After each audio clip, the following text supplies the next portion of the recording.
অনেকে সুন্দর সুন্দর ভাষণ দেয়, মনে করেন এখানে এসেও দিতে পারে, ভাই এলাকাকে আমরা মাদকদ্রব্য মুক্ত করব, এলাকাবাসীর মুরব্বী যারা আছেন আমাদেরকে সহযোগিতা করবেন। সামনে সবাই বলে ঠিক ঠিক, খোঁজ নিয়ে দেখা যায় যে এরকম বলতেছে এই চুপি চুপি মাদকদ্রব্যের এক্সপোর্ট ইনপুট করতেছে। এটা আসলেই ঠিক, এটা রেডিমেড ঠিক না, এটা আসলেই ঠিক। লাআনাল্লাহুল খামরা, আল্লাহ মাদক দ্রব্যকে অভিশাপ দেয়। কাকে? মদকে আল্লাহ অভিশাপ দেয়, উদ্দেশ্য মাদক দ্রব্য।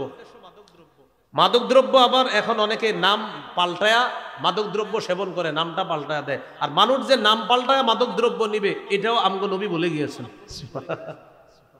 ইবনে মাজার 4020 নম্বর হাদিসে আছে, قال رسول الله صلى الله عليه وسلم لا يشربن ناس من امتي الخمر يسمونها بغير اسمها।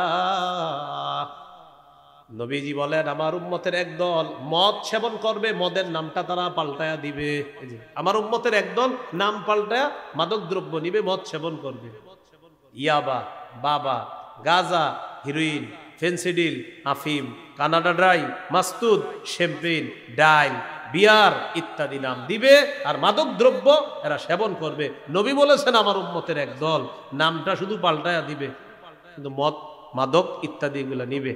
ভ্যান গাড়ি, চা দোকানের চিপা চুপায় যেগুলো হচ্ছে, অভিশাপ। কি হচ্ছে? অভিশাপ, হ্যাঁ, আল্লাহর অভিশাপ।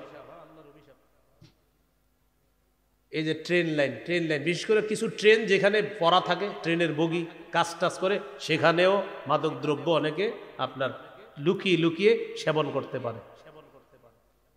লাআনাল্লাহুল খামরা, মাদক দ্রব্য আল্লাহ অভিশাপ দিয়েছেন। ওয়া শারিবাহা, যে মদ সেবন করে তাকে আল্লাহ অভিশাপ দিয়েছেন। ওয়া সাকিয়াহা, যে মদ পরিবেশন করে তাকে আল্লাহ অভিশাপ দিয়েছেন। আমাদের অনেক মুসলিম ভাইয়েরা এমন জায়গায় চাকরি করে, হালাল অংশ আছে, হারাম অংশ আছে, মদ পরিবেশন করা লাগে, এই জাতীয় অংশের কাজটা করেন না। ওয়া বাইআহা, মদ যে বিক্রি করে তাকে আল্লাহ অভিশাপ দেয়। ওয়া মুবতাআহা, মদ যে ক্রয় করে তাকে আল্লাহ অভিশাপ দেয়। এই যে বিষয়টা, বাইআহা ওয়া মুবতাআহা, যে বিক্রি করে যে ক্রয় করে, উভয়ের উপর আল্লাহর অভিশাপ। এগুলো 5 নাম্বার। 6 নাম্বার, ওয়াসিরাহা ওয়া মুতাসিরাহা, 6 নাম্বার, যে মদ উৎপাদন করে তার উপর আল্লাহর অভিশাপ। ওয়া মুতাসিরাহা, যে মদ পরিশোধন করে এটার নাম দেয় বিভিন্ন বাংলা মদ ইত্যাদি নাম দেয়, এটার উপর আল্লাহর অভিশাপ। ওয়া হামিলাহা, মদ যে বহন করে নিয়ে যায় তার উপর আল্লাহর অভিশাপ। যারা গাড়ি চালান, যদি ইচ্ছাকৃতভাবে জেনে শুনে মাদক দ্রব্য আপনি বহন করেন, আপনার উপর আল্লাহর অভিশাপ। জেনে শুনে মাদক দ্রব্য বহন করবেন না, যদি জেনে শুনে করেন আপনার উপর অভিশাপ। 9 নাম্বার, ওয়াল মাহমুলাতা ইলাই, এটা মাদক। আপনার বাইরে প্রশ্ন করে না,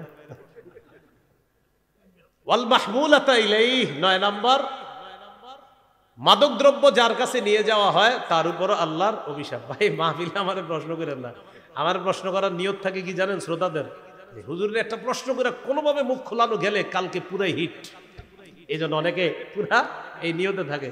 কিন্তু চান্দুরা এই নিয়ত করে লাভ নাই, এই নিয়ত করে না, প্রশ্ন করে না, এটাই নিয়ত করে প্রশ্ন করে যেটি করি বাস হয়ে যাবে। আমার প্রশ্ন, আমি প্রশ্ন মানে প্রশ্নের উত্তর দেওয়ার যোগ্যতা এখনো হয় নাই সরাসরি, এই জন্য প্রশ্ন করবেন না। আমাদের দেশে বিজ্ঞ মুফতি সাহেবরা আছে, আমাদের আল্লামা মুফতি দেলোয়ার সাহেবকে প্রশ্ন করলেন, হুজুর হলেন চলতে ফিরতে একজন জীবন্ত মুফতি, হুজুরে করবেন ইনশাল্লাহ, প্রশ্ন দিবেন। তো যাই হোক, বলছিলাম এই 9টা যেটা বললাম, মাদক দ্রব্য,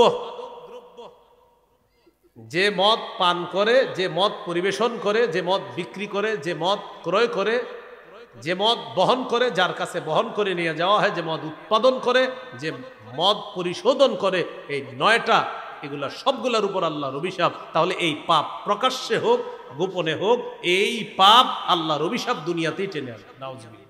6783 নম্বর হাদিস, এই হাদিসের মধ্যে আছে, قال رسول الله صلى الله عليه وسلم, নবীজি বলেন, লাআনাল্লাহুস সারিকা ইয়াসরিকুল বাইদাতা, আল্লাহ তাআলা ওই চোরকে অভিশাপ দেয় যে চোর ডিম চুরি করে।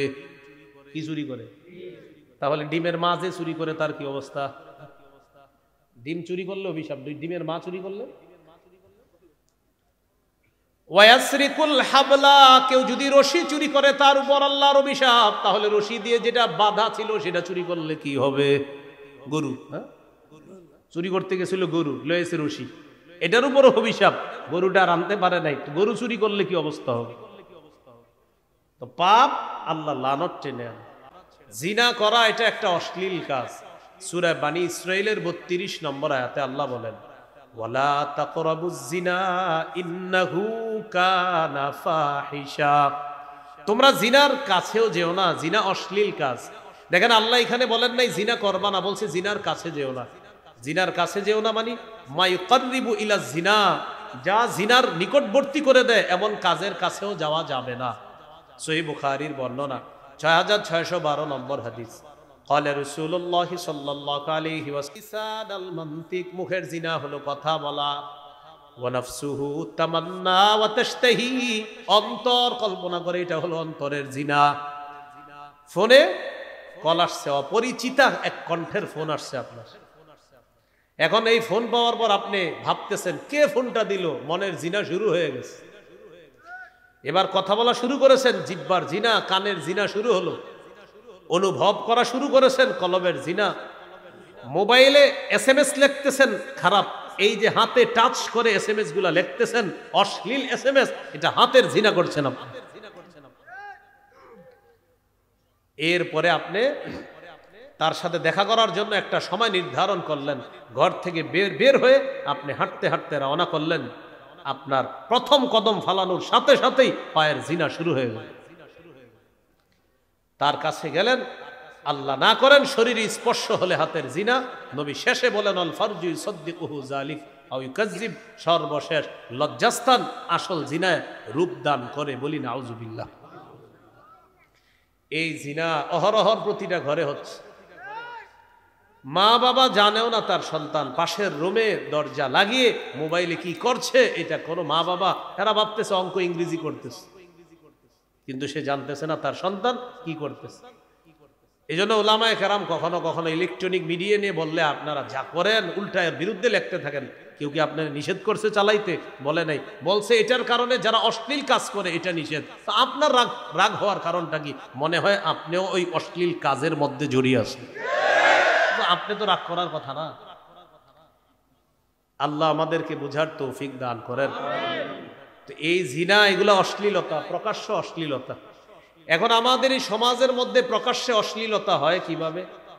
চা দোকান তো এখন টেলিভিশন ছাড়া হয় না। চা দোকান টেলিভিশন থাকবে না তো হবেই না। ওখানে টেলিভিশন চলবে, অশ্লীল সিনেমা চলবে, সবাই একসাথে মিলে মিশে দেখতেছে। এক তো গুনাহ করতেছে, আবার অপরকে সাক্ষী বানাইতেছে। দোস্ত আমি তোমার সাক্ষী, তুমি আমার সাক্ষী, এরকম সাক্ষী বানাইতেছে, গুনাহ করতেছে, প্রতিনিয়ত গুনাহ করতেছে। এটা প্রকাশ্য অশ্লীলতা। ঘরের মধ্যে দরজা লাগিয়ে আপনি ইলেকট্রনিক মিডিয়ার গুনাহ করতেছেন, সেটা গোপন অশ্লীলতা। তো প্রকাশ্য পাপ, গোপন পাপ, প্রকাশ্য অশ্লীলতা, গোপন অশ্লীলতার কাছে যাইতে আল্লাহ নিষেধ করেছেন। আল্লাহ হেফাজত করেন। পাপের পরিণাম তো অনেক ভয়ঙ্কর, দুনিয়াবি কিছু পরিণতিও আছে ভয়ঙ্কর। পাপ আল্লাহর লানত টেনে আনে। আল্লাহ হেফাজত করেন।